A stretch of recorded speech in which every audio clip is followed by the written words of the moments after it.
Good evening, ladies and gentlemen, and welcome to the Online Darts Fallout Bar. We have come to the end of night 5 of the 2025 PDC World Grand Prix. Dan Simpson here, joining you from up in Teesside. I am joined by the wonderful Mr. Carwyn Evans, our Welsh correspondent. Carwyn, how are you over there this evening? A bit of a mixed bag, I think, for you and your countrymen, wasn't it?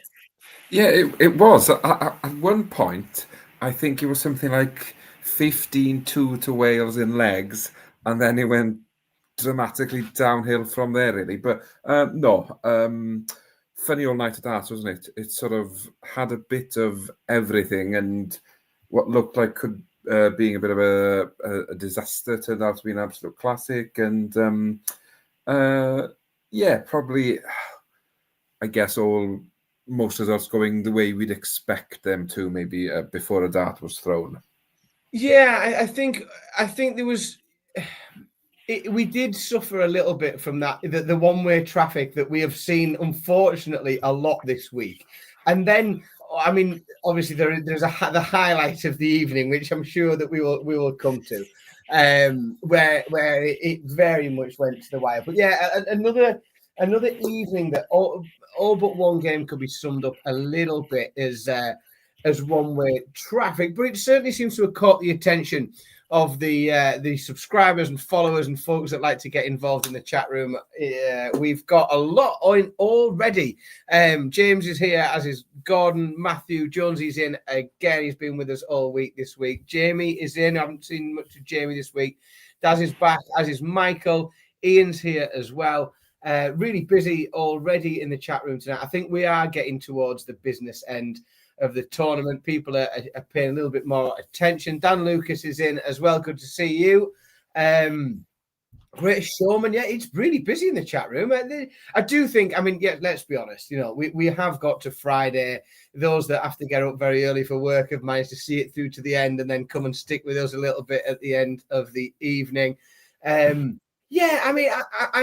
sort of enjoyed tonight. It does feel like we're at it always gets a little bit more exciting. Even the games that are a bit one way and where we haven't got that tenseness, there is still that, that feeling that someone's making a major semi-final. So there is that extra bit of intrigue, and that it's that extra storyline. The prize money's going up.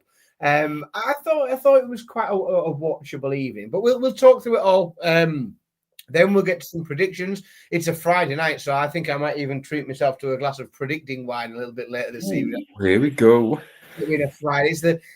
All week I've dragged myself through these shows, having got up very early for work and knowing that there's a very early morning ahead of me. So I can approach this evening's show with a little less regard. So that's very exciting for me. I think this first one, Carwyn, first of all, so Danny Noppert, 3-1 victory over Gary Anderson.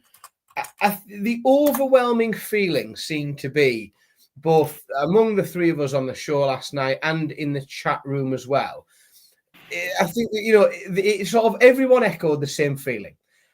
I want Gary Anderson to win, but I think Danny Noppert might. And I think Danny Noppert sort of did exactly what we all expected him to do. Once again, showed up, got in, was very steady, and it showed that if you find your A game, you've got a chance. And when Gary was good, he was in the game. But if you're not at your best, Danny Noppert will have you, won't he? Yeah, and that's what we sort of saw, really, wasn't it? As in Noppert pretty much playing as we expected him to the level we expected him to play at, and took advantage of opportunities when he got them, and in other patches did enough to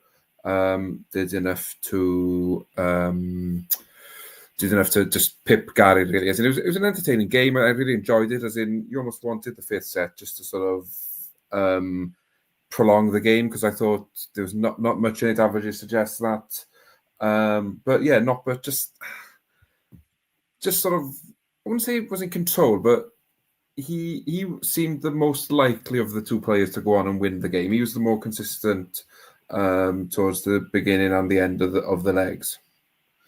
Yeah, I think even obviously we saw Gary win that first set, and I think in reality that first set was very tight. You know, obviously it was 3-2 in legs. The averages were virtually identical. The whole sort of every other than that big 158 from Gary, which is sort of the one big moment of that first set. But after that first break, I just felt that Danny had the edge in everything. He was getting in that, and it wasn't. It's like every Danny Noppert game I feel like we've seen. It wasn't spectacular. He just got in slightly more often, and he got out slightly better, and he scored slightly more. And it was just that. It was, and so Paul Jones has mentioned something in there. You know, Noppert is just like James Wade, and it was a James Wade like performance, wasn't it? It was. I will just as long as you are not on your A game, I will just keep you at arm's length. I will do just enough to keep ahead of you. I will just work a little bit harder, and you feel, I don't know, and like James Wade is the master at it, but you think, well, every performance Danny Noppert's put in so far, if someone had rocked up and played really well, they'd have done him. Mm. But they haven't, and he has took advantage of that, hasn't he? Yeah, and what he's very good at is he's not there to win fans, he's there to win darts matches.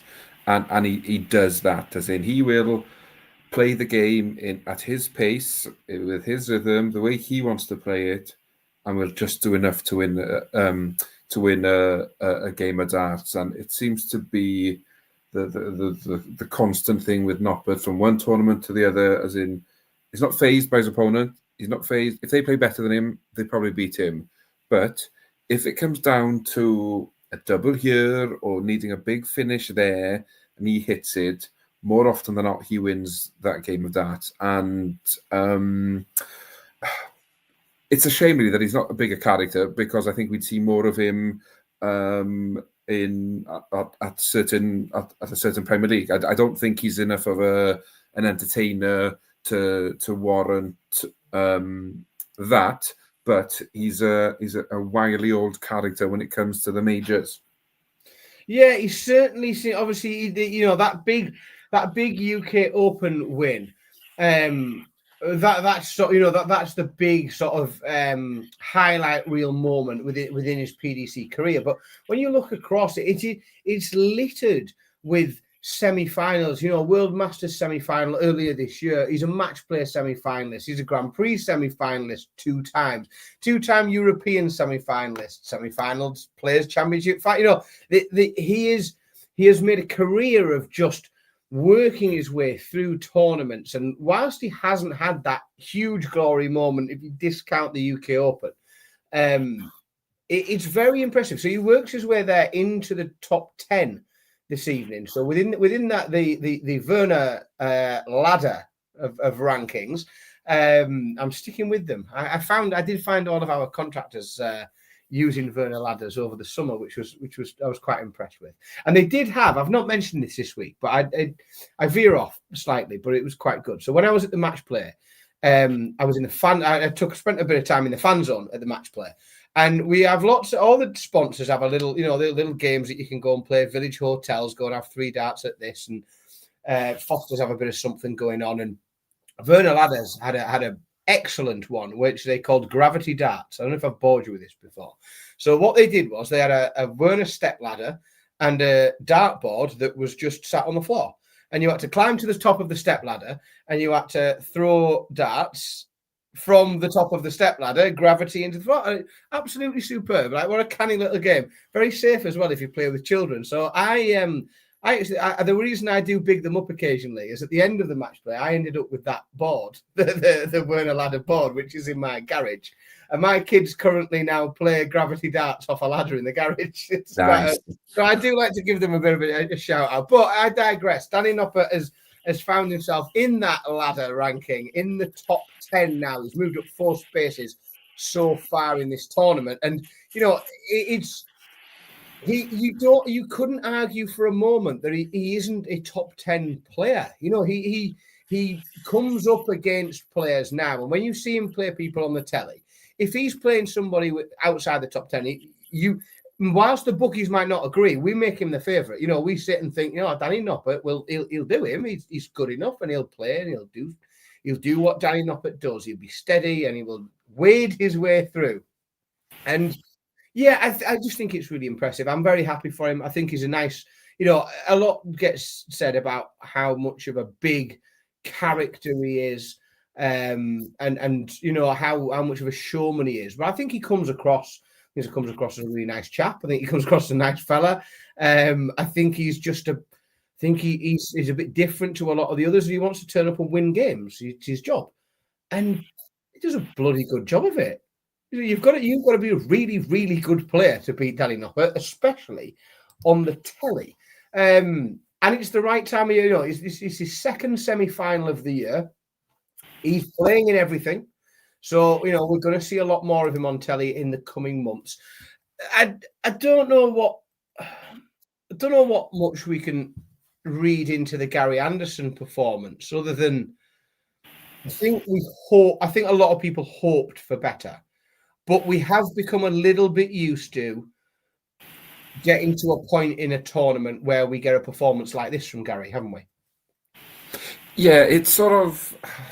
He's at that stage now where if he doesn't fancy it, he doesn't scrape through a game. As in, he's either on it or he's not. The sort of...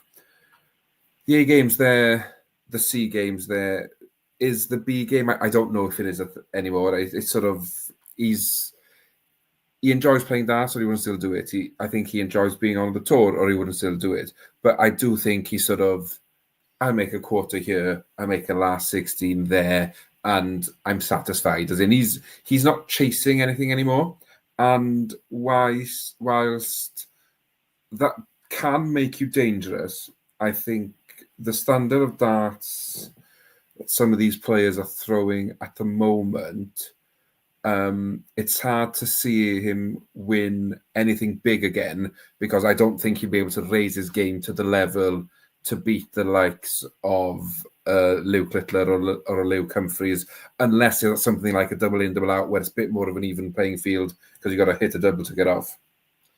Yeah, one of the things that I wasn't sure about, and obviously Gary's a big character. And he's a big character. He's a big presence within the game. And we know that he still loves playing darts, and he loves that spectacle, and he loves being up on the stage. And I don't know whether playing a character like Danny Noppert it makes it harder for Gary to get up for. I think if Gary's playing one of the top 10 players, or one of the other players that is a bit more boisterous, but gives a bit more out on stage.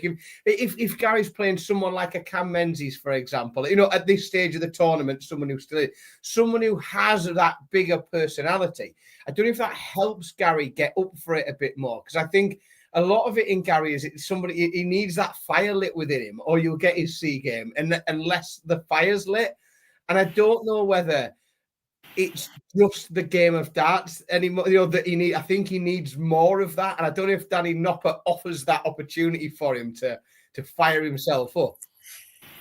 I know what you mean. It's sort of it's quite sedate with Danny Noppert, isn't it? It's not fireworks and roaring across the stage or handbags. If it's not going away, it's very much subdued in sort of every aspect of his game, really. And yeah, you might be right, as in Gary loves a bit of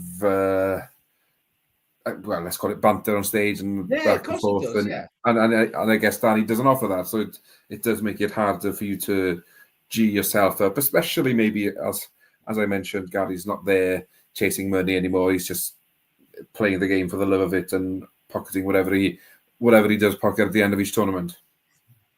Well, the hardest man in darts, Phil Bars, has been once again in the venue all night tonight.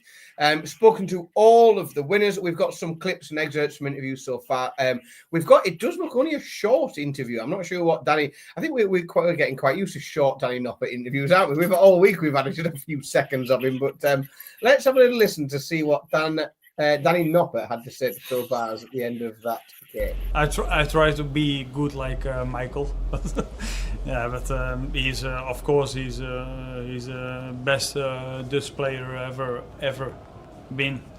But I try to be good as him, but not yet. I mean, it's nice to aim high, isn't it? Yeah, well, that's it. If you want to be the best, you got to beat the best, and go Danny. Doesn't tell me much about how he's feeling ahead of his semi-final, but when he grows up, he wants to be Michael van Gerwen.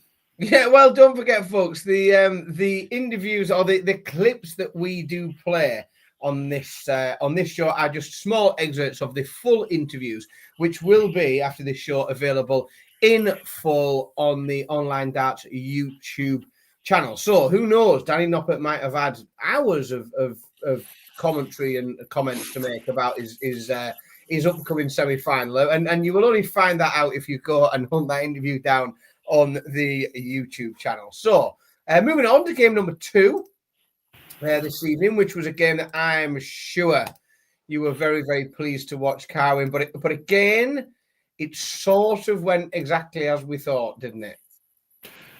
Yes, but I did expect Dirk to maybe offer a bit more. I did think, I think I predicted a 3-1 win for Clayton with Dirk winning the second set, but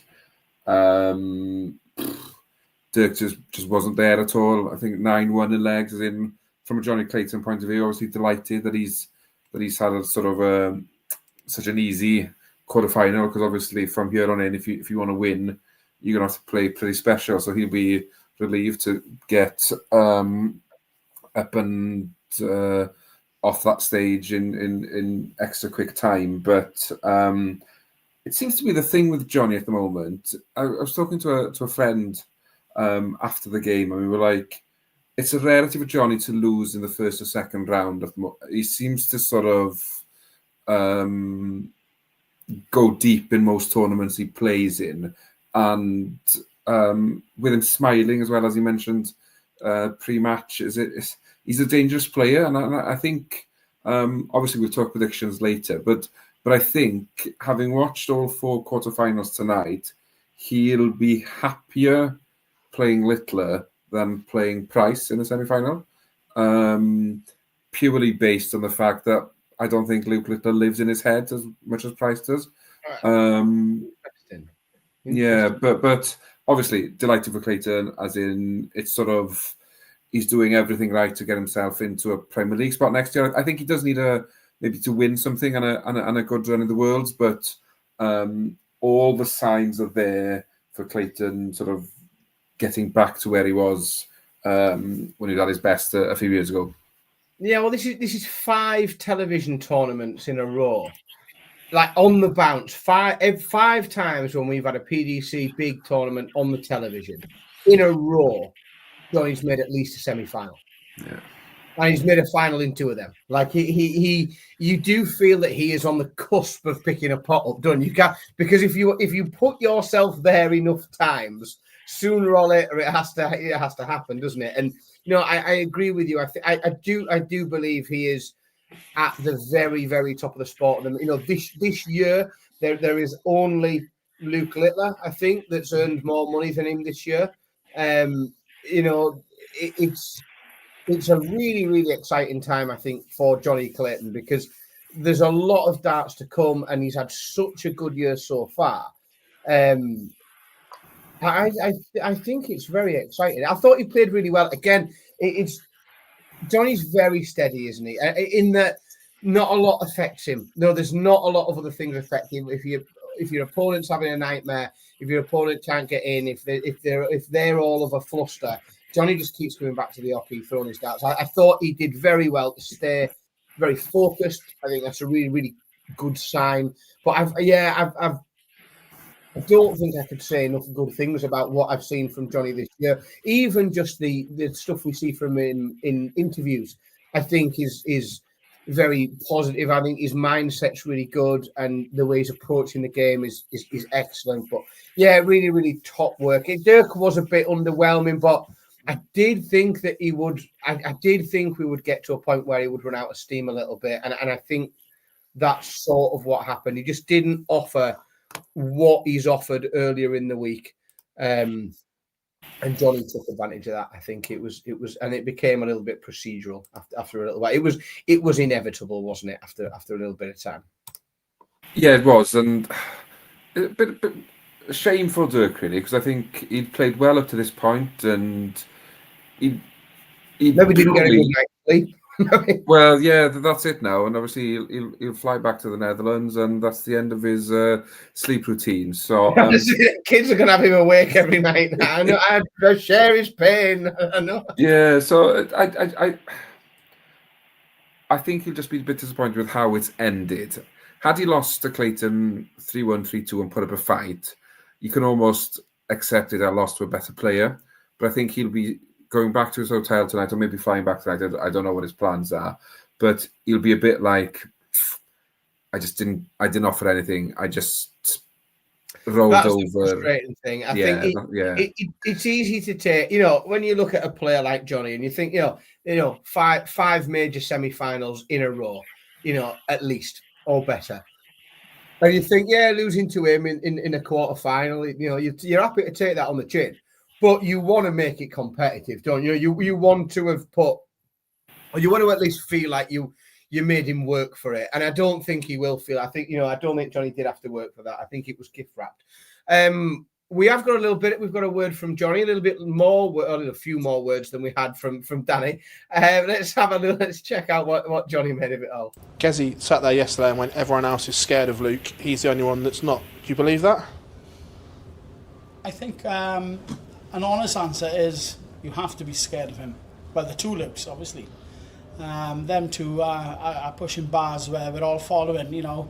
But at the end of the day, Gezi's putting in some awesome performances, and, you know, we all tried to follow the two Lukes. So tonight's game is going to be awesome. At the end of the day, I think this is going to be one of the best games that we've seen for a long time. You know, the Van Veen game against Luke Littler was brilliant. You know, this could be better. So, you know, the sad thing is I've got to play one of these two. So, but I'm in the semis, and my job is done tonight. Yeah, he's quite a good politician as well, Johnny, isn't he? Like he plays it quite well. But I think he summed it up. I think he summed it up quite well. And with that, I think Johnny has steered us quite well into a game that now you couldn't argue, Carwin, that this was a better quality of darts than was on display between Luke Littler and Van Veen. I do think that there is a case to be made for this was a more enjoyable watch. Oh, yes. And I think sometimes in this format, players missing is almost as exciting and intense and atmosphere building as when they're getting off in the first start. And I think, yeah, forget the averages. You don't look at stats. I say don't look at stats. Little did somehow hit 10 180s in the mix as well. But it was a case of, I'm going to say, too much respect for each other. Sort of, and Littler just not being at the races in the first few sets. Gezi not missing, and then they switched roles. That 1-5-4, I think, wasn't it, to force the last leg in the third set, as in just turned the game. Or you could even argue that's turned the tournament for Luke Littler, because he was virtually on his way home, and then all of a sudden he hits that. Price then can't find a double to save his life, and Luke Littler just starts hitting everything, and then we get to a last set, and loose in control. Then Gezi finds two legs from absolutely nowhere, really. As in, I thought he'd gone 2-0 down the decider. Somehow brings it to last leg decider, and then both of them just have absolute meltdowns, getting off, and it's all a bit scrappy. But what I thought after 2 sets was going to be a pretty poor game turned out to be an absolute classic, but maybe not for the reasons that Van Veen and Luke Littler was a classic in terms of the numbers they're hitting, just in the fact that you had, well, it was edge of your seat stuff, and you did not know which way the game was going to go. As in, yeah, it was crazy game. Yeah, so Dan Fraser just summed it up in the chat room a little bit there, and just said, averages and quality weren't that relevant, but entertainment in abundance, and that is, we've said this quite a bit, and this is probably the tournament where it can happen more than anywhere else. Is like you can see some stinking averages and really crap doubling stats, but have watched a game that can just drag you. Like I watched this game with my little boy. He was 10, and I think you've seen the picture I sent of him like on head in his hands on the edge of the sofa, like big Luke Littler fan, and like that. And I think these are the types of games that if you enjoy sports of any kind, like this is what captures you, because yes, of course, it's amazing to see, someone come out and average 115 and do something exceptional, like we all like to see if you're a football fan and watch Goal of the Month, and you like to see all these amazing, impressive feats. But also what you want to see is like really hard and gritty competition, one person trying to beat another person, and no matter, regardless of how much that competition drags the level of quality down, that is still entertaining. And I genuinely I enjoyed every minute of it, and I enjoyed sort of watching my son go through those emotions, because like he wanted Luke Littler to win. And then, because he's a Luke Littler fan, so he'd come downstairs really excited to watch the darts. And then when Luke Littler levelled to 2-2 in sets, he genuinely turned to me and he said, "I'm not sure who I want to win anymore, because I really think because Price played so well, and I could see like he sort of felt, well, God, it would almost be unjust in some way to miss 3 match darts." Then after missing 3 match darts, lose 3 sets on the spin, and I could. It was honestly, I loved it because I could watch him go through it, and I thought, this is what captures people. It doesn't need to be averages. Yes, that's amazing, but I genuinely thought this was one of the best games or the most enjoyable games of darts that I have seen this year. I thought it ended in a way that was like miraculous, to end it as well, with those 3 darts after how many, after the sheer amount of rogue darts that game contained, darts just being sprayed and bounced around all over the place. I thought it was absolutely just a fascinating watch that dragged me right in. What do you make, Carly? I know you're a big fan. What do you make of the stage presence of both players? Like, because I'm not just, this isn't just a Gezi Price question, but Gezi was giving it some from dart number 1, and Luke did, Gezi gave it from dart number 1. He was giving it properly giving it some, and then he quietened down, obviously, as things started to level, and then Luke gave him a bit back. And we got to the point in the end where we were cheering like Mr. Dart off, then hit the treble, then hit the double 13, and then treble 20, and we'd have a roar for that. You think, God, we're roaring everything now. Are you a fan? I think Gezi did it from the start because I think he's nervous of playing Luke Littler at the moment. I know Gezi's playing very well, and he says, if I'm playing my best ass, I can beat anybody. But I do think Littler's been sort of more and more recently getting wins over Gezi, and you sort of think back to the match play where Gezi seemed to be in control and managed to lose it. And I think things like that are in his head. So he was thinking, if I give it the big one from the first leg, then I'll try and intimidate him. I'll try and not bully him, but put him in an uncomfortable position, especially if I'm playing well. Especially if Gezi playing well and Luke wasn't. Yeah. It's sort of just a double advantage almost, sort of, right, I'm beating on the Oki, but I'm also beating you with the Rose. I did think in the final set when he hit the 45 that we were going to get a cheer, or sort of a big come on for that, and obviously Littler giving it back. As in, I think they need that from each other, I think, to bring the best out of them. As in, I do genuinely believe they thrive in that situation where they can give it back and forth. As in, I do think Gezi sort of thanking the crowd and all that, I don't think that was necessary, because I felt like both players were getting it. I think that was at a point where Gezi knew the game was up, maybe, and he was going to be... That was my thought. So what I thought when we started, and I think Gezi tried to get at him from dart number one, giving it big, and that's fine. You know, he's fine with me, and I quite like that, if I'm honest. But to one thing, I think, well, like, it shows that I do think Luke mentally is almost like he lives in this mad bubble where, like, if you can get that put on you and be 2-0 down and have someone screaming and shouting, then start to bring it back and then give a bit more. But I think, guy, you've got to be in such a mindset. But where I think I think I just want to cycle back to something you said there, because I think you get it right on the head.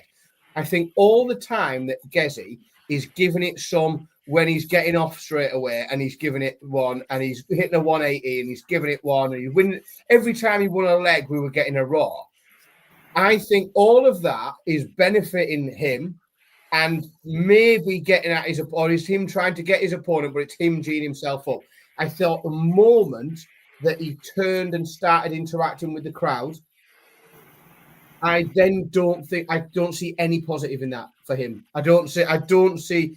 I think that can only do damage to his focus, mentality, everything else that he's doing. And I think that once he allowed that, he then, and I do think Gezi is one of the players that listens for things rather than trying to block things out. I think he gets rattled, and I think he's at the hockey listening for a shout rather than focusing on a shout distract him. I think he's listening for it, and then he ends up in a two-way and he's distracted, and it just slipped away from him, didn't it?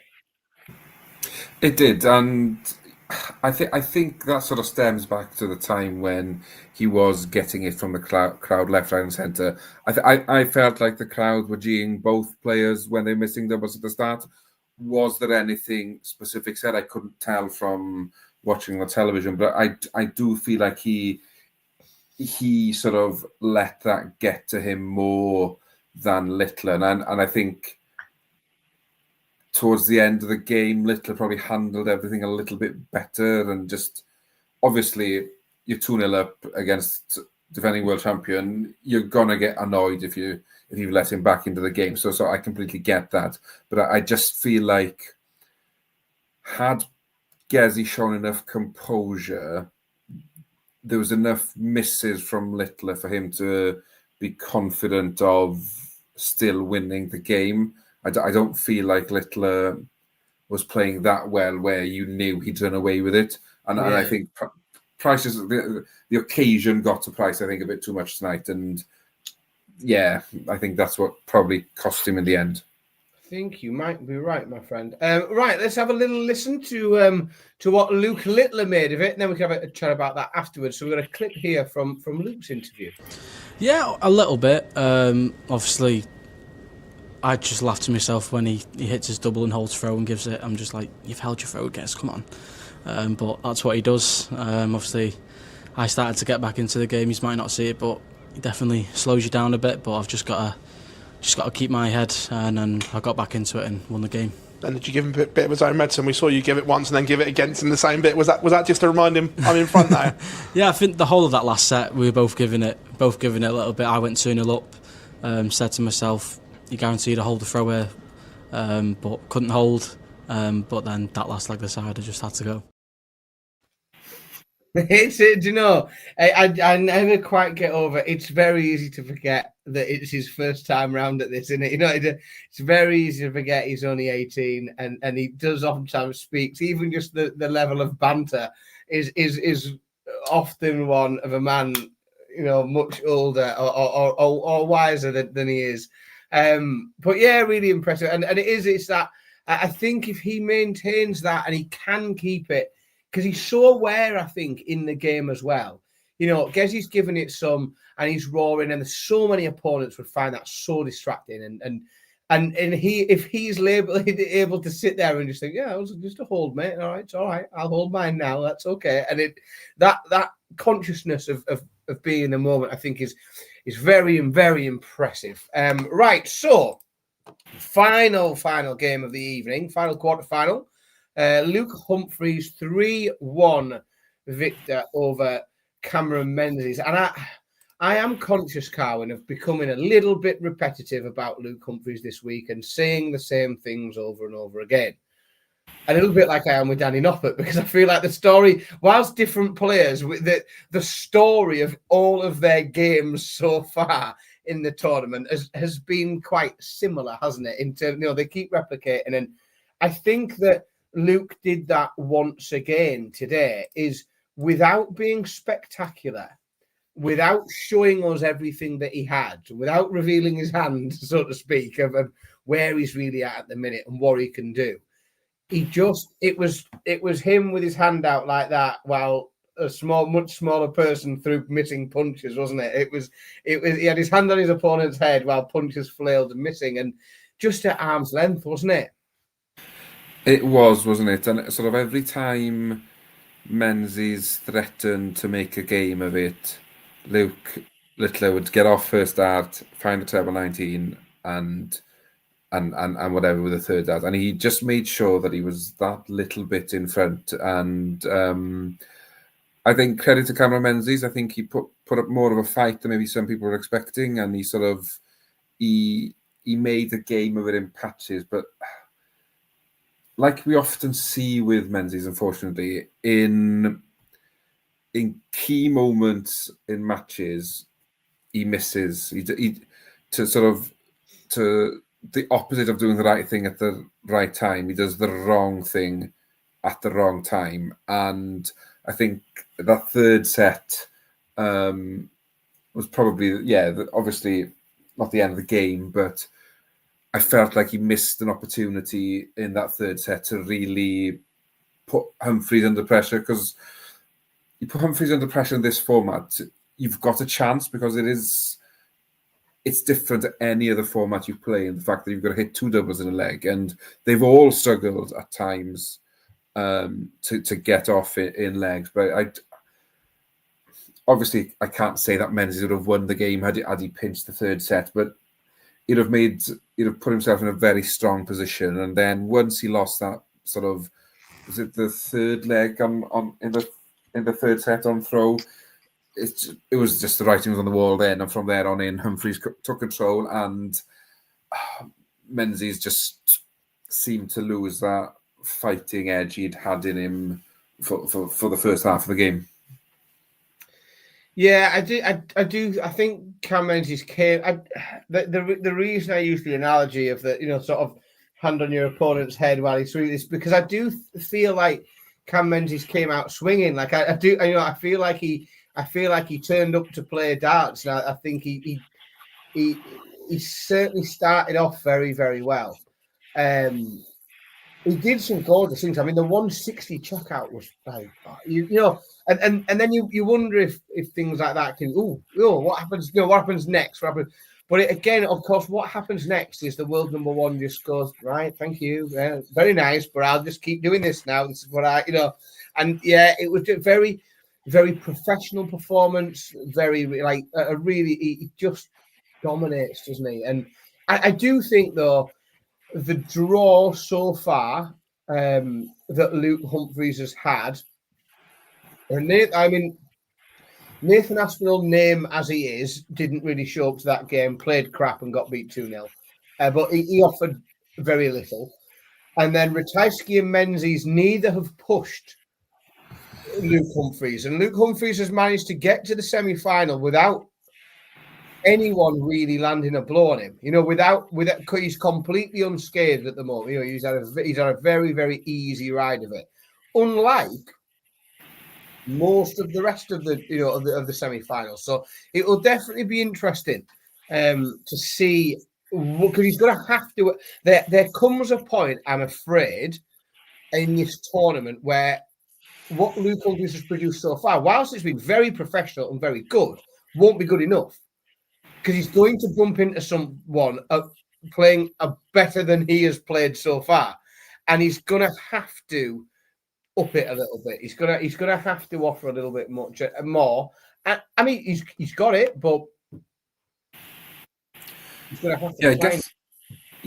I guess that's the hard thing at the moment, isn't it? Is the fact that he's not had to use that to get to this point. No. So we don't know if he can switch it on like that, or if he comes in maybe at 70% and takes 2-3 sets to get going, all of a sudden you're chasing. And yes, the format's longer in the final, but whether it's Johnny or Luke Littler in the final, they both will have been pushed to a level where they've played better than Humphries has had to.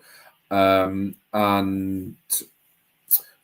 yeah, it'll be interesting to see. But I think a lot of the reason Luke Humphries hasn't had to get out of third gear is because he's made third gear look so easy and so comfortable, and he's not done much wrong. So tonight's probably the first time he's shown not weaknesses but glimpses of not getting off straight away. And yeah, perhaps it's the first time that he's and he was allowed to. That's the other thing. Yeah. He was allowed to be able to have that. But I do think whilst it's been very professional, it's been very, very good. I do think at some point we'll have to see a bit more. We need to see a fire lit in him, but maybe he needs an opponent to drag it out of him. We have got a clip from Luke, so let's see what Luke says and what he thinks about what's going to happen either next or what might have happened earlier on. Yeah, I mean, there's a lot of good games in World of Darts nowadays. Luke and Gezzy's obviously one of them, but I still think that give myself a bit of credit. I feel like me and Luke are still the biggest game in World Darts. I know you see us all the time. Unfortunately, that's not our fault, because the calendar suggests that we play each other like 10 times in the Premier League, and it's not our fault that we're always making the last stages. Like I said, I think in the Premier League when we was all talking about this last year, if we keep making the last stages, we're going to keep playing each other. It's not, it's not our fault. But I enjoy playing him. He brings out the best. I see Gezzy's statement yesterday about everyone's scared of him. It's not true at all. I've won 3 major finals against him. I'm not scared to play him at all. But I know how good he is, and I know that if you're not on it, then you have to play really well. So yeah, of course, we're all aware that he's definitely playing the best darts out of everyone. But I don't think everyone's scared. But I know your headline's going to say something that I've just said there. We're not scared of him, but if you're a top player, you're not going to be. You're not scared, but he puts that level in you where you think you have to be on it here, because if you're not, then he can definitely take the game away from you so quickly. I do love a player correcting someone else's interview. I like that. I do. No, I mean, it's good and good on him. And I don't think he is. He's not scared of him. Like he says straight in there, I'm not scared of him. I've won 3 major finals against him. Like, hey, good on you. Like, good. I like that. I like that. That's the approach. We'll see what's next. So, well, I suppose it's about that time of night, folks, where we do need to see what's next, because we have. I can still say tomorrow. Tomorrow we have 2 semi-finals, and with that, It's about time for the first time this week, first time this tournament. Well, it's a Friday night, and I don't have to be up for work tomorrow. So a glass of predicting wine will aid in the prediction. So, folks, in the chat room, please do join in. It's much more fun, and it means we can come back tomorrow and take the piss of all the stuff you got wrong. Don't forget, when you put in your predictions into the chat room, we are now playing the best of 9 sets, which for those who aren't particularly skilled at maths is the first to 5. So a slightly longer format tomorrow. First of 5. Put your predictions in the chat room. If you find you are somehow strangely restricted from commenting your predictions in the chat room, that means you are oddly enough, not strange for some odd reason, not subscribed to the channel. There's a little rule. You have to be a subscriber to comment. So subscribe to the channel and then put your predictions in. So, Carwin, game number 1 tomorrow, and this is subject to change due to television programming as the order got shuffled for tonight. Luke Humphries, the world number 1, against Danny Noppert. 2 men that we've basically analysed every game they've played this tournament exactly the same. Very professional, just keeping their opponents at bay, being slightly better than the people that they're up in front of. What do you think is going to happen in this one? I think what we're going to see is 2 players playing very well on their own throw, and I think a lot of these sets might go the full 5 legs, just because they're both, on the whole, throughout the tournament, they've been good at getting off. And in this format, if you get off in your first 2 darts, you're in a very good position to win the legs you throw first in. With that in mind, I think it'll be nip and tuck for the first 4 or 5 sets, and then I think Humphries will get that break he needs to leap ahead, and I think Noppert will put up a good fight, and I think Luke Humphries will play the best we've seen him play this week so far, and I think Humphries wins 5-3. Oh, you bugger. Right, so I can't say exactly the same thing. So now I have to decide if I go 1 up or 1 down. And I'll tell you what I'm going to do. I'm going to go 1 down. I'm going to predict Luke Humphries winning 5-2 because I have said it all week. We are yet to see. I was about to say A game, even maybe B+. Like I'm not convinced we've seen B+ for longer than a leg or 2 from Luke Humphries, and sooner or later, if the man is so good, if he plays in enough games, then that game will come out. He can't help it, I don't think. So he's due. He's due to come out and do some monstrous special things. I do think Danny Noppert will be good enough, steady enough, even with Luke Littler on top form, to hold enough. He'll get in often enough to hold throw enough times to get a couple of sets on throw. But I'm going to go 5-2 to Luke Humphries, and I think we'll see a much higher level of darts in terms of stats than we've seen from Luke through the week so far. We've got a lot of predictions in the chat room, lots of chat room involvement tonight, which is very good.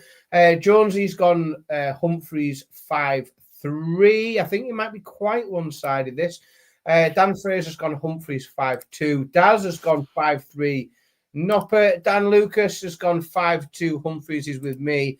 Scott is Humphries 5-3. Robbie B, Humphries 5-2. We've got another Noppy pick in from Liam Mitchell, who's gone 5-4. I tell you what, if Noppy wins 5-4, that'll be. Will it be a good match, or does that mean, is that the sign of an awful game? Perhaps, I don't know. That might have been if Noppert wins 5-4, that could have been a really tough watch, perhaps. Yeah, tough one for the double stats as well, I'd imagine. Yeah, I think you could be right there. Gordon has gone a 5-1 Humphreys demolition on that one. Greatest Showman, Humphreys winning 5-3. Joel has gone 5-3 as well. I 3-10, Paul. Even money at minus 2.5 sets. I'll tell you what. I know I picked 5-2, but I wasn't thinking of even money being an offer if I went one the other way. Very interesting. Very, very. A bit slightly disrespectful to Danny Noppert, I think, from the bookmakers there, seeing as what he's produced this week. But be interesting to see. We'll come back tomorrow and talk about it. The other game tomorrow, and this could be anything. This could be as bonkers as Luke Littler's game tonight. Or it could be as bonkers as Luke Littler's first game. Luke Littler, the manifestation of bonkers darts. This could be good. Luke Littler against Johnny Clayton. Head or heart, Carwin? Well, earlier I alluded to the fact that I think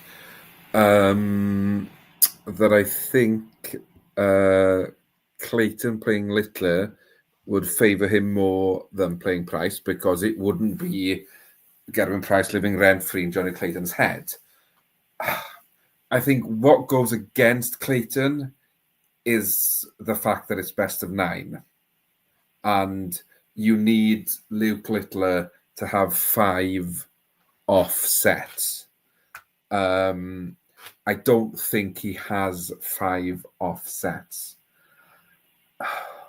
But do I really? Thing is, I've predicted with Johnny every round, and he hasn't lost. Good luck charm, aren't you? Yeah. And he does like the upset against Luke Littler when he got to bring it up, and Cam McFarlane, and here goes crazy, telling us about the time he fancied Clayton to beat Littler. Clayton wins 5-3. Oh, I mean, I think if that happens, Karen, we will have seen one hell of a game of darts. Like that, I genuinely believe. I think if that's the score, then I think we will have seen an amazing game of darts. You made a really, really good point, a really interesting point about the length of the game, about it being best of 9. Because honest truth, if the format was the same and we were playing best of 5, I'm fairly confident I'd have picked the Johnny Clayton win. Because I think that in set play, he will catch enough of Luke Littler's peaks and troughs that, as good as Johnny is playing, he could catch him. I'm struggling to apply the same theory, best of 9. And I just think that Luke will have too many good spells in that long period of playing darts, which makes me go the other way. And I'm going to go Littler 5-3, which does mean I have picked the final that everybody moans that we see too often. But we only see it too often because those two keep winning bloody darts games. Luke Humphreys sums it up. What do you want me to do about it? There's nothing I can do about it. The rest of them need to get a little bit better. But yeah, I just think over that length of game, if it was a shorter day, if it was still over best of 5, I think I'd have picked Clayton. But over best of 9, I don't think he'll catch Luke unaware often enough to keep picking up sets. Let's have a little look in the chat room. Liam got in nice and early, got in first with a 5-3 Littler pick. Robbie B has gone 5-3 to the Nuke as well. Jonesy's gone 5-3 to Littler. Dan Lucas has gone 5-3 Littler. Gordon has gone 5-4 Littler. Patrick's gone 5-4 Littler. Scott's gone 5-2 Littler. He must live near you. Joel's gone Clayton 5-2. Local lad, is he? Yeah. Greatest Showman has got Luke winning 5-3. We're very heavy. We're very, very heavy in the chat room. Daz has come in late, I think, there with a 5-3 Littler pick. Yeah, I think, very heavy, but again, no one's going to, I don't think, yes, there are certain red-topped scumbag newspapers that would note it as a surprise. But, there aren't a lot of darts fans that are going to have it down as a big shock if Clayton beats Littler. Like I said, there is one man in Planet Darts this year who's earned less money than Luke Littler, and it's Johnny Clayton. He is the second best player this year. He has rattled off deep runs into major TV finals. It would not be a surprise nor a shock if Johnny Clayton were to win. But we'll be here same time tomorrow, folks, to find out whether or not that has happened and talk about who is likely to get the hands on the pot on Sunday. Thank you, everyone in the chat room, for joining us again 5 nights in a row, and some of you have been here all 5 nights as well, which is absolutely superb. Thanks for getting all your predictions in, your banter earlier in the show. Carwin, thank you again for joining us. Don't forget, folks, all of the full interviews, you've only seen little excerpts tonight, but all of the full interviews will be available on the Online Darts YouTube channel. I will be back tomorrow. Are you back tomorrow, Carwin? I think so, yeah. Yeah, I don't know if 2 of us or 3 of us. We might have an extra man on. We'll see what Cam's up to. Maybe 2, maybe 3, but we will be back same time. Who bloody knows what time tomorrow? Could be there's only 2 games. Could be early, but it all depends. Could be a nice and early one. But we will see you all tomorrow, folks. Thank you all for joining us, and good night.